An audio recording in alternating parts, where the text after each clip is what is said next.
ಇವತ್ತು ಈ ಸುದ್ದಿಗೋಷ್ಠಿ ಕರೆಯುವ ಉದ್ದೇಶ ಏನಪ್ಪ ಅಂದರೆ, ಕಲಬುರಗಿ ಜಿಲ್ಲೆಯ ಆಳಂದ ತಾಲೂಕಿನ ರುದ್ರವಾಡಿ ಗ್ರಾಮ ಪಂಚಾಯಿತಿಯಲ್ಲಿ ಈಗ ಇನ್ನು ನೂತನವಾಗಿ ಆಯ್ಕೆಯಾದಂಥ ಅಧ್ಯಕ್ಷರು ಅವ್ರ ಜೊತೆಗೇ ಈಗ ಮೊನ್ನೆ ಒಂದು 4 ತಿಂಗಳ ಹಿಂದೆ ಪಂಚಾಯಿತಿ ಡೆವಲಪ್ಮೆಂಟ್ ಆಫೀಸರ್ಸು ಬಂದಿದ್ದಾರೆ. ಅವರು ತಮ್ಮ ಅಧಿಕಾರವನ್ನು ಯಾವ ರೀತಿ ದುರ್ಬಳಕೆ ಮಾಡ್ಕೊಳ್ತಾ ಇದ್ದಾರೆ ಆ ವಿಷಯದ ಬಗ್ಗೆ ಇವತ್ತು ನಾವು ಸುದ್ದಿಗೋಷ್ಠಿ ಕರೆದಿದ್ವಿ.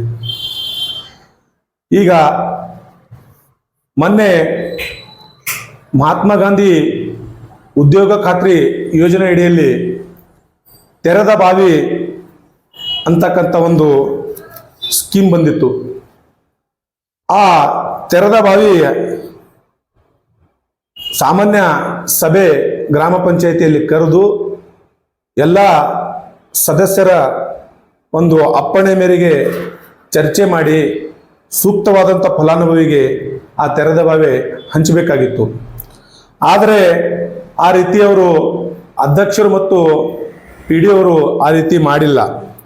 ನಾವು ನಮ್ಮ ಗಮನಕ್ಕೆ ಬಂದಾಗ ಇದು ತೆರೆದ ಬಾವಿ ಈ ರೀತಿ ಯಾಕೆ ಮಾಡಿದ್ರಿ ಅಂತ ನಾವು ಪ್ರಶ್ನೆ ಕೇಳಿದಾಗ ನಾವೆಲ್ಲ ಸದಸ್ಯರು ಸೇರಿ ಅವರು ಇಲ್ಲ, ಇದು ಸರ್ಕಾರದಿಂದನೇ ಅಲ್ಲಿಂದನೇ ಘೋಷಣೆಯಾಗಿ ಬಂದಿದೆ, ಇದಕ್ಕೆ ನಾವೇನು ಮಾಡೋಕ್ಕಾಗಲ್ಲ ತಂದು. ಸರ್ಕಾರಕ್ಕೂ ಮತ್ತು ಈ ತೆರೆದ ಬಾವಿಗೆ ಯಾವುದೇ ರೀತಿಯಿಂದ ಒಂದು ಸಂಬಂಧ ಇಲ್ಲ. ಇದು ಬಂದಿರೋದು ನಮ್ಮ ಗ್ರಾಮ ಪಂಚಾಯತಿ ಅಡಿಯಲ್ಲಿ. ಇದು ಏನು ಪ್ಲಾನ್, ಆಕ್ಷನ್ ಪ್ಲಾನ್ ಅಂತಾರೆ. ಈ ಪ್ಲಾನಿಗೆ ಈ ನಮ್ಮ ಅಧ್ಯಕ್ಷರು ಮತ್ತು PDO ಸಹಿ ಮಾಡಿ ತಾಲೂಕು ಪಂಚಾಯತಿ ಕಾರ್ಯಾಲಯಕ್ಕೆ ಸಲ್ಲಿಸಿ ಅಲ್ಲಿಂದ ಅಪ್ರೂವಲ್ ತಗೊಂಡು ಈ ರೀತಿ ಅವ್ಯವಹಾರ ಮಾಡಿದ್ದಾರೆ. ಇದಕ್ಕೆ ನಾವು 15 ಜನ ಸದಸ್ಯರು ಸೇರಿ ಇದಕ್ಕೆ ಒಂದು ನಾವು ಪತ್ರದ ಮುಖಾಂತರ ಕಾರ್ಯನಿರ್ವಾಹಕ ಅಧಿಕಾರಿಗಳು ಕೊಟ್ಟಾಗ ಅವರು ಕೂಡ ಇದರ ಬಗ್ಗೆ ಏನೂ ಸೂಕ್ತವಾದಂಥ ಕ್ರಮ ತಗೊಂಡಿಲ್ಲ. ಇದರ ಜೊತೆಗೇನೆ ಎರಡನೇದು, ಇಲ್ಲಿ ಪರಮೇಶ್ವರ್ ಪೂಜಾರಿ ಅಂತ ಡಾಟಾ ಆಪರೇಟರ್ ಸುಮಾರು 16-17 ವರ್ಷಗಳಿಂದ ಇಲ್ಲಿ ಕೆಲಸ ಮಾಡ್ತಾ ಇದ್ದಾರೆ. ಅವರು ಯಾವ ರೀತಿ ತಮ್ಮ ಅಧಿಕಾರವನ್ನು ದುರುಪಯೋಗ ಪಡಿಸ್ಕೊಳ್ತಾ ಇದ್ದಾರೆ ಅಂದರೆ, ನಮ್ಮ ಯಾವುದೇ ಸದಸ್ಯರಿಗೆ ಒಂದು ಸರಿಯಾದ ಮಾಹಿತಿ ಕೊಡದೇನೆ ಮತ್ತು ಇಲ್ಲಿ ಪಂಚಾಯಿತಿ ಅಭಿವೃದ್ಧಿ ಅಧಿಕಾರಿಗಳು ಬಂದವರಿಗೆ ನೀವು ಈ ರೀತಿ ಮಾಡಿದ್ರೆ ಈ ಪಂಚಾಯಿತಿಯಲ್ಲಿ ಸರಿ ಹೋಗುತ್ತೆ, ಒಂದು ವೇಳೆ ಈ ರೀತಿ ಮಾಡಿಲ್ಲ ಅಂತಂದ್ರೆ ಇಲ್ಲಿ ಸರಿ ಹೋಗಲ್ಲ ಅಂತಕ್ಕಂಥ ಒಂದು ಸುಳ್ಳು ಮಾಹಿತಿ ನೀಡಿ ಅವರಿಗೆ ದಾರಿ ತಪ್ಪತಕ್ಕಂಥ ಕೆಲಸ ಮಾಡೋದು. ಮತ್ತು ಯಾವುದೇ ಕೆಲಸಕ್ಕೆ ನಾವು ಕೇಳಕ್ ಹೋದ್ರೆ ಪ್ರತಿಯೊಂದು ಕೆಲಸದಲ್ಲಿ ನೀವು ನನಗೆ ದುಡ್ಡು ಕೊಟ್ರೆ ನಾನು ಈ ಕೆಲಸ ಮಾಡುತ್ತೇನೆ, ನೀವು ಯಾರು ಬೇಕಾದ ಇವತ್ತ ಜಿಲ್ಲಾ ಪಂಚಾಯತಿ ಕಾರ್ಯನಿರ್ವಾಹಕ ಅಧಿಕಾರಿಗಳಿಗೆ ಹೇಳಿ, ತಾಲೂಕು ಪಂಚಾಯತಿ ಕಾರ್ಯನಿರ್ವಾಹಕ ಅಧಿಕಾರಿಗೆ ಹೇಳಿ, ನನಗೆ ಯಾರು ಏನು ಮಾಡೋಕ್ಕಾಗಲ್ಲ. ನಿಮ್ಮಂತ ಪಂಚಾಯತಿ ಸದಸ್ಯರು ಬಹಳಷ್ಟು ಜನ ನಾವು ನೋಡಿನಿ. ನಾನು 16-17 ವರ್ಷಗಳಿಂದ ಇದೇ ಪಂಚಾಯತ್ನಲ್ಲಿ ಕೆಲಸ ಮಾಡ್ತಾ ಇದ್ದೀನಿ, ನೀವು ಏನು ಬೇಕಾದ್ ಮಾಡ್ಕೊರಿ ಅಂತಕ್ಕಂಥ ಒಂದು ಉಡಾಪೆ ಭಾಷೆಯನ್ನ ಅವರು ಹೇಳ್ತಾ ಇದ್ದಾರೆ. ಅದ್ರ ಜೊತೆಗೇನೆ ಇವರಿಗೆ ಸಂಬಂಧಪಟ್ಟಂತ ಅಧಿಕಾರಿಗಳು ಏನು ಜಿಲ್ಲಾ ಪಂಚಾಯತಿ ಕಾರ್ಯನಿರ್ವಾಹಕ ಅಧಿಕಾರಿಗಳು ಇರ್ಬೋದು, ತಾಲೂಕಾ ಪಂಚಾಯತಿ ಕಾರ್ಯನಿರ್ವಾಹಕ ಅಧಿಕಾರಿಗಳಿಗೂ ಸೂಕ್ತವಾದಂಥ ಕಾನೂನು ಕ್ರಮ ಜರುಗಿಸಿ ಇವರ ಮೇಲೆ ಒಂದು ಸೂಕ್ತವಾದಂಥ ಆಕ್ಷನ್ ತಗೋಬೇಕು. ಇವರಿಗೆ ಸೇವೆಯಿಂದ ವಜಾ ಮಾಡಬೇಕು, ಆ ಕೆಲಸದಿಂದ ತೆಗೆದಾಕ್ಬೇಕು, ಇವ್ರಿಗೆ ಡಿಸ್ಮಿಸ್ ಮಾಡಬೇಕು. ಮತ್ತು ಮೂರನೇದಾಗಿ ರುದ್ರವಾಡಿ ಗ್ರಾಮ ಪಂಚಾಯತಿಯಲ್ಲಿ 11-12-2023 ದಿನಾಂಕದಂದು ಸಾಮಾನ್ಯ ಸಭೆ ಕರೆದಿರ್ತಾರೆ.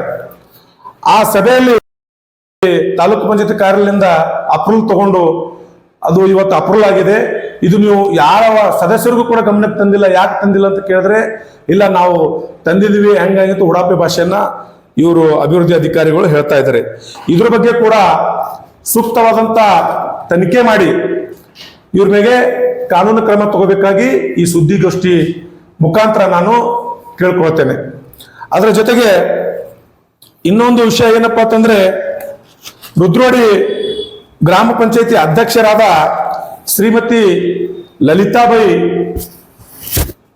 ಹರಳಯ್ಯ ಅಂತವರು ಅಧ್ಯಕ್ಷರಿದ್ದಾರೆ. ಅವರ ಮಗನಾದ ಅಮರನಾಥ್ ಹರಳಯ್ಯ ಅನ್ನೋರು ಪಂಚಾಯಿತಿ ವ್ಯಾಪ್ತಿಯಲ್ಲಿ ಯಾವುದೇ ಮನೆಗಳು ಬಂದಿರುವುದಿಲ್ಲ. ಮತ್ತು ಲಿಖಿತ ರೂಪದಲ್ಲಿ ಆಗಲಿ ಅಥವಾ ಯಾವುದೇ ತಾಲೂಕು ಪಂಚಾಯತಿ ಸೂಚನೆ ಮೇರೆಗೆ ಆಗಿರ್ಬೋದು, ಜಿಲ್ಲಾ ಪಂಚಾಯತಿ ನಿರ್ದೇಶನ ಮೇರೆಗೆ ಆಗಿರ್ಬೋದು, ನಮ್ಮ ಪಂಚಾಯತಿ ಅನುದಾನದಲ್ಲಿ ಮನೆಗಳೇ ಬಂದಿಲ್ಲ. ಈ ಪಂಚಾಯತಿಯಲ್ಲಿ ಬರ್ತಕ್ಕಂಥ 5 ಗ್ರಾಮಗಳ ಒಂದು ಏನು ಮುಗ್ಧ ಜನರಿದ್ದಾರೆ, ಅವ್ರ ಹತ್ರ ತಲಾ 20 ಸಾವಿರ ರೂಪಾಯಿ ನೀವು ಕೊಡಬೇಕು, ತಮಗೆ ನಾನು ಮನೆ ಮಂಜೂರಾತಿ ಮಾಡಿ ಕೊಡ್ತೀನಿ ಅಂತಕ್ಕಂಥದ್ದು ಹೇಳಿ ಸುಮಾರು ಜನರ ಹತ್ರ ಇವತ್ತು 20 ಸಾವಿರ ರೂಪಾಯಿಗಳನ್ನು ತಗೊಂಡು ತಮ್ಮ ತಾಯಿಯ ಅಧಿಕಾರವನ್ನು ಇವತ್ತು ದುರ್ಬಳಕೆ ಮಾಡ್ಕೊಳ್ತಾ ಇದ್ದಾರೆ. ಅದಕ್ಕಾಗಿ ಇವ್ರ ಮೇಲೆ ಕೂಡ ನೀವು ಸೂಕ್ತವಾದಂತ ಕಾನೂನು ಪರಿಶೀಲನೆ ಮಾಡಿ ಇವ್ರ ಮೇಲೆ ನೀವು ಆಕ್ಷನ್ ಮಾಡಬೇಕಾಗಿ ಈ ಸುದ್ದಿಗೋಷ್ಠಿ ಮುಖಾಂತರ ನಾನು ಕೇಳ್ಕೊಳ್ಳುತ್ತಾ, ಇವತ್ತು ನನ್ನ ಹೆಸರು ಮಹಾದೇವ್ ಎಸ್ ಕಾಂಬ್ಳೆ, ಯುವ ಮುಖಂಡ ಆಳಂದ, ಮತ್ತ ನಮ್ಮ ಆತ್ಮೀಯರಾದ ಪ್ರಕಾಶ್ ಬುಸುಣ್ಗೆ, ಮಾಜಿ ಗ್ರಾಮ ಪಂಚಾಯತ್ ಅಧ್ಯಕ್ಷರು ಮತ್ತು ಪ್ರಸ್ತುತ ಗ್ರಾಮ ಪಂಚಾಯತ್ ಸದಸ್ಯರು ಈ ಸುದ್ದಿಗೋಷ್ಠಿಯಲ್ಲಿ ಭಾಗವಹಿಸಿದ್ದಾರೆ. ಇಷ್ಟು ಹೇಳಿ ನಮ್ಮ ಮಾತಿಗೆ ವಿರಾಮ ನೀಡುತ್ತೇನೆ. ಸರಿ, ಆದರೆ ಗ್ರಾಮ ಪಂಚಾಯತಿ ಅಧ್ಯಕ್ಷರ ಮೇಲೆನಾ ಅಥವಾ ಅಲ್ಲಿರುವ ಅಧಿಕಾರಿಗಳ ಮೇಲೆನಾ? ಅಧಿಕಾರಿಗಳು ಮತ್ತು ಪಂಚಾಯಿತಿಯ ಅಧ್ಯಕ್ಷರು ಇವರು ಇಬ್ರು ಕೂಡ ಇದರಲ್ಲಿ ಭಾಗಿಯಾಗಿದ್ದಾರೆ. ಇಲ್ಲಿ ನೋಡಿ, ತೆರೆದ ಬಾವಿಗೆ ಸಂಬಂಧಪಟ್ಟಂತೆ ನಾವು ಎಲ್ಲ ಸದಸ್ಯರು ಸೇರಿ ಈ ಪತ್ರ ಬರೆದು ಇದರಲ್ಲಿ ಎಲ್ಲರೂ ಸಿಗ್ನೇಚರ್ ಮಾಡಿ ಸಹಿ ಹಾಕಿ ನಾವು ಇವತ್ತು ತಾಲೂಕು ಪಂಚಾಯತಿಗೆ ನೀಡಿದ್ದೇವೆ. ತಾಲೂಕು ಪಂಚಾಯತಿದವರು ಕೂಡ ಇವತ್ತು ಇನ್ವೈಟ್ ಕೊಟ್ಟಿದ್ದಾರೆ. ನೋಡಿ, ಇಲ್ಲಿ ಸೀಲ್ ನೋಡ್ಬೋದು. ಕೂಡ ಯಾವುದೇ ಸೂಕ್ತವಾದಂತ ಕ್ರಮ ತಗೊಂಡಿಲ್ಲ. ಅದಕ್ಕಾಗಿ ಇದಕ್ಕೆ ಸೂಕ್ತವಾದ ಕ್ರಮ ತಗೋಬೇಕು ಅಂತ ಹೇಳಿ ನಮ್ದು ಒಂದು ಕಳಕಳಿಯ ಮನವಿ ಇದೆ ಮೇಲಾಧಿಕಾರಿಗಳಿಗೆ. ಒಂದು ವೇಳೆ ಮೇಲಾಧಿಕಾರಿಗಳು ಸೂಕ್ತ ಕ್ರಮ ತಗೋಬೇಕಪ್ಪ ಅಂದ್ರೆ ನೀವು ಜಿಲ್ಲಾ ಪಂಚಾಯತಿಗೆ ಹೋಗ್ಬೇಕು. ಇಲ್ಲ, ಈಗ ನಾವು ಈ ಸುದ್ದಿಗೋಷ್ಠಿ ಕರೆಯೋದು ಮೂಲ ಉದ್ದೇಶ ಏನಪ್ಪಾ ಅಂತಂದ್ರೆ, ಇದು ಸುದ್ದಿಗೋಷ್ಠಿ ಮಾಡಿದಾಗ ಈ ಅಧಿಕಾರಿಗಳು ಎಚ್ಚೆತ್ತುಕೊಂಡು ಇದ್ರ ಬಗ್ಗೆ ತನಿಖೆ ಮಾಡಿ ಸೂಕ್ತ ಕ್ರಮ ತಗೋಬೇಕು. ಒಂದು ವೇಳೆ ತಗೊಂಡ್ಲಂದ್ರೆ ಬರ್ತಕ್ಕಂಥ ದಿನದಲ್ಲಿ ನಾವು ಜಿಲ್ಲಾ ಕಾರ್ಯನಿರ್ವಾಹಕ ಅಧಿಕಾರಿಗಳಿಗೂ ಮತ್ತು ತಾಲೂಕು ಪಂಚಾಯತಿ ಕಾರ್ಯನಿರ್ವಾಹಕ ಅಧಿಕಾರಿಗಳಿಗೂ ನಾವು ಎಲ್ಲಾ ಪಂಚಾಯತಿ ಸದಸ್ಯರು ಮತ್ತು ಗ್ರಾಮಸ್ಥರು ಸೇರಿ ಒಂದು ಉಗ್ರವಾದಂತ ಪ್ರತಿಭಟನೆ ಹಮ್ಮಿಕೊಳ್ತೀವಿ. ಈಗ ಯೋಜನೆಯಲ್ಲಿ ಎಲ್ಲ ಅಧ್ಯಕ್ಷರು ಮತ್ತು PDO ಏನ್ ಅಧಿಕಾರಿಗಳಿದ್ದಾರಲ್ಲ, ತಲಾ 20 ಸಾವಿರ ರೂಪಾಯಿ ಕೇಳ್ತಾ ಇದ್ದಾರೆ. ಅದಕ್ಕೆ ಏನಾದ್ರು ಸೂಕ್ತ ದಾಖಲೆ ಅದಾವ ಸರ್ ನಿಮ್ಮ ಹತ್ರ? ಇದಕ್ಕೆ ಸೂಕ್ತವಾದಂತ ದಾಖಲೆ ನಮ್ಮ ಹತ್ರ ಆಡಿಯೋ, ಯಾರಾದ್ರೂ ಕೇಳಿದ ಆಡಿಯೋ ಇದೆ, ರಿಲೀಸ್ ಮಾಡಿ. ಅವ್ರ ಮಗನ ಆಡಿಯೋ ಇದೆ. ಅವರು ನಮ್ಮ ಸದಸ್ಯರು ಶ್ರೀಸೈಲ್ ಚುಚ್ಕೋಟೆ ಅಂತಕ್ಕಂಥವ್ರು ಇಲ್ಲಿ ಇದ್ರು. ಅವ್ರು ಅನಿವಾರ್ಯ ಕಾರಣದಿಂದ ಈಗ ಹೊರಟು ಹೋಗಿದ್ದಾರೆ. ಅವ್ರ ಹತ್ರ ಅದು ಆಡಿಯೋ ಇದೆ. ಆ ಆಡಿಯೋ ನಾವು ರಿಲೀಸ್ ಮಾಡ್ಬೇಕಂತ ಅವ್ರಿಗೆ ನಾವು ಇವತ್ತು ಈ ಸುದ್ದಿಗೋಷ್ಠಿಯಲ್ಲಿ ಕರ್ಕೊಂಡು ಬಂದಿದ್ದೆ. ಏನೋ ಒಂದು ಅರ್ಜೆಂಟ್ ಆಗಿ ಕೆಲಸ ಬಂದಿದ್ರಿಂದ ಅವ್ರು ಹೋಗಿದ್ದಾರೆ. ಈಗ ಆ ಆಡಿಯೋ ಜಿಲ್ಲಾ ಪಂಚಾಯತಿ CO ಹತ್ರ ನಾವು ಅದು ಕೊಡ್ತೀವಿ, ತಾಲೂಕು ಪಂಚಾಯತಿಗೂ ಕೊಡ್ತೀವಿ. ಮತ್ತೆ ಅದ್ರ ಜೊತೆಗೇನೆ ಅದೇನ್ ತೆರೆದ ಬಾವಿ ಯಾರ್ಯಾರಿಗೆ ಕೊಟ್ಟಿದ್ದಾರೆ ಅಂತಕ್ಕಂಥದ್ದು ಇಲ್ಲಿ ಲಿಸ್ಟ್ ಇದೆ. ಇದು ಅಪ್ರೂವಲ್ ಆಗಿ ಬಂದದ್ದು, ಇದು ಲಿಸ್ಟ್ ಇದೆ. ಇದು ಕೂಡ ಈಗ ಯಾವ ರೀತಿ ಕೋರಂ ಭರ್ತಿ ಆಗ್ಲಾರ್ದೇನೆ ಯಾವ ರೀತಿ ಅವರು ಇಲ್ಲಿ ಏನೇನ್ ಕೆಲಸ ಮಾಡ್ಬೇಕಂತಕ್ಕಂಥದ್ದು ಯಾವ ರೀತಿ ಇಲ್ಲಿ ಬರೆದಿದ್ದಾರೆ, ಇದು ಕೂಡ ತಾವು ಗಮನಿಸ್ಬೇಕು. ಇದು ಪ್ರೊಸೀಡಿಂಗ್. ಇದು ಪಂಚಾಯಿತಿಯಲ್ಲಿ ಸಾಮಾನ್ಯ ಸಭೆ ನಡೆದಾಗ ಪ್ರೊಸೀಡಿಂಗ್ ಅಂತ ಇಲ್ಲಿ ಬರೀತಾರೆ. ಯಾವ ಗ್ರಾಮದಲ್ಲಿ ಯಾವ ಯೋಜನೆ ನಾವು ಕ್ರಮಗೊಂಡಿದ್ವಿ, ಏನು ಹಣವನ್ನ ನಾವು ಖರ್ಚು ಮಾಡ್ತಾ ಇದ್ವಿ ಅಂತಕ್ಕಂಥದ್ದು ಇದು ಇರ್ತದೆ. ಇದು ಅಷ್ಟು ತಮ್ಮ ಹತ್ರನ ನೋಡಿ. ಇಲ್ಲಿ ಯಾವ ಒಬ್ಬ ಸದಸ್ಯರು ಕೂಡ ಸಹಿ ಇಲ್ಲ. ಸುಮಾರು 57 ಲಕ್ಷ ರೂಪಾಯಿ ಇವತ್ತು ಪ್ಲಾನ್ ಅಪ್ರೂವ್ ಮಾಡಿಕೊಂಡು ತಮ್ಮ ಮನಸ್ಸಿಗೆ ಬಂದಂತೆ ಅಧ್ಯಕ್ಷರು ಮತ್ತು PDOಗಳು ತಮ್ಮ ಅಧಿಕಾರವನ್ನ ದುರ್ಬಳಕೆ ಮಾಡ್ಕೊಳ್ತಾ ಇದ್ದಾರೆ. ಇದಕ್ಕೆ ಸಂಬಂಧಪಟ್ಟಂತ ದಾಖಲಾತಿಗಳು ತಮ್ಮ ಹತ್ರ ಎಲ್ಲ ಇವೆ, ನಿಮಗೂ ಕೂಡ ಕೊಡ್ತೀವಿ.